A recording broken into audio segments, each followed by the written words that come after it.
उदयनिधि स्टालिन का एक बयान जो उन्होंने कहा था डेंगू, मच्छर, मलेरिया और कोविड की तरह सनातन धर्म को समाप्त कर देना चाहिए। उनके बयान की क्रिया की प्रतिक्रिया के रूप में हमने कहा कि जो उनका गर्दन काटेगा उसको मैं 10 करोड़ दूंगा। अगर वो अपने बयान पर कायम रहेंगे तो फिर मैं जगत गुरु परमहंस से आचार्य मैं 100 करोड़ रुपए दूंगा जो उनका गर्दन काटेगा। महाराज, ये उदयनिधि स्टालिन का बयान आया है। बीजेपी ने मेरे शब्दों को तोड़ मरोड़ के पेश किया, उसे बढ़ा चढ़ाकर पेश किया। सनातन धर्म पर अपनी टिप्पणी को लेकर के उठे विवाद को संबोधित करते हुए उदयनिधि स्टालिन ने आरोप लगाया कि प्रधानमंत्री नरेंद्र मोदी, उनकी पार्टी बीजेपी ने मरोड़ कर बढ़ा चढ़ाकर कहा है। उनके शब्दों को पूरे भारत ने मेरे बारे में चर्चा करने में मजबूर कर दिया है। क्या कहना है?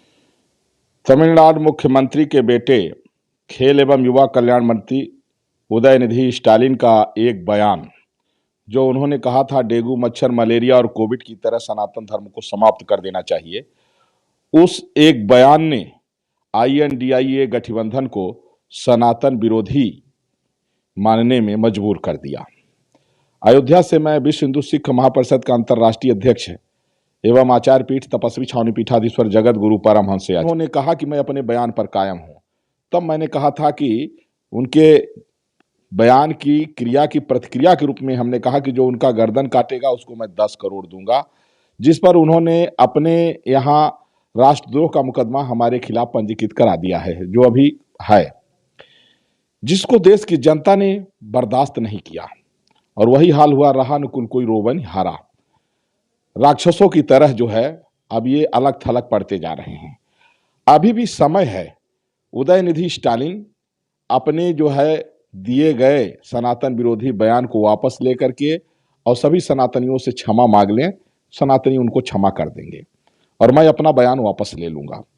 अगर वो अपने बयान पर कायम रहेंगे तो फिर मैं जगत गुरु परमहंस से आचार्य मैं 100 करोड़ रुपए दूंगा जो उनका गर्दन काटेगा। और उन्होंने हमें राष्ट्रद्रोही बनाया। पहले वो सनातन को गाली दे रहे हैं, सनातन को डेंगू, मच्छर, मलेरिया बता रहे हैं, और इसके बाद अगर कोई जवाब उनको दे दे तो उसको राष्ट्रद्रोही साबित कर रहे हैं। मैं 100 करोड़ दूंगा जो उदयनिधि स्टालिन का सर कलम करके ले आएगा, और अगर वो क्षमा मांग लेंगे तो क्षमा भी कर दूंगा, और नहीं क्षमा मांगेंगे तो देश समझ गया है कि INDIA गठबंधन जो है यह सनातन धर्म को समाप्त करने के लिए बना है। और लगातार इस तरह की उदयनिधि स्टालिन के बयान के बाद सनातन विरोधी बयानों की बाढ़ सी आ गई। जिस तरह से DMK के सांसद राजा ने बयान दिया, उन्होंने तो और जो है तो कहा कि इसको कोविड और HIV की तरह समाप्त करना चाहिए। और इसके बाद जो है मल्लिकार्जुन खड़गे का बेटा भी जो है तो कहाँ पीछे रहा, उसने भी जो है तो उनका समर्थन किया। देशवासियों को ये बात अब समझ में आ गई कि INDIA गठबंधन सनातन धर्म को समाप्त करने के लिए बना है, इसलिए INDIA गठबंधन को ही समाप्त क्यों न कर दिया जाए, अब ये जनता ने मन में बैठा लिया है। और देश के माननीय प्रधानमंत्री नरेंद्र मोदी जी को मैं धन्यवाद दूंगा कि सनातन धर्म का उन्होंने पक्ष लिया। और जिस दिन जब 2 सीट में भाजपा थी और जब भाजपा ने ताल ठोका था कि रामलला हम आएंगे, मंदिर वही बनाएंगे, तो सेंट्रल में फुल मेजोरिटी से भाजपा आई और कई स्टेट में आ रही है। और जिस दिन माननीय प्रधानमंत्री नरेंद्र मोदी जी सीना ठोक के कह देंगे कि भारत में 100 करोड़ हिंदू रह रहे हैं और देश का पार्टीशन धर्म के आधार पर हुआ है, इसलिए हिंदुओं की जो मांग है भारत को संवैधानिक रूप से हिंदू राष्ट्र घोषित कराने की, जिस दिन मोदी जी कह देंगे कि मैं हिंदू राष्ट्र बनाऊंगा, उस दिन से INDIA गठबंधन साफ हो जाएगा और देश उसी के साथ में रहेगा जो धर्म और राष्ट्र के उत्थान की बात करेगा।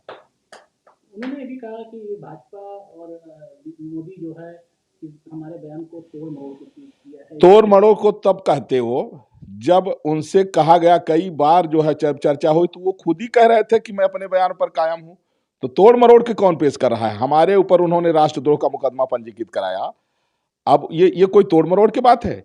गाली वो दे रहे हैं, अगर उसका जवाब दे रहा हूं तो हमको राष्ट्रद्रोही बता रहे हैं। उनका बाप मुख्यमंत्री है तो वही सरेआम गुंडई है कि जो है उल्टा चोर कोतवाल को डांटे।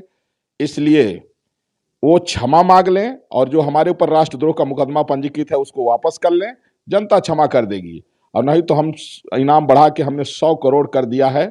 और जो भी सनातन विरोधी है, अगर रावण सीता को वापस कर दिया होता तो राम को वध करने की जरूरत नहीं थी, लेकिन जब सीता को वापस नहीं किया तो राम जी ने वध किया। उसी तरह से उदयनिधि स्टालिन का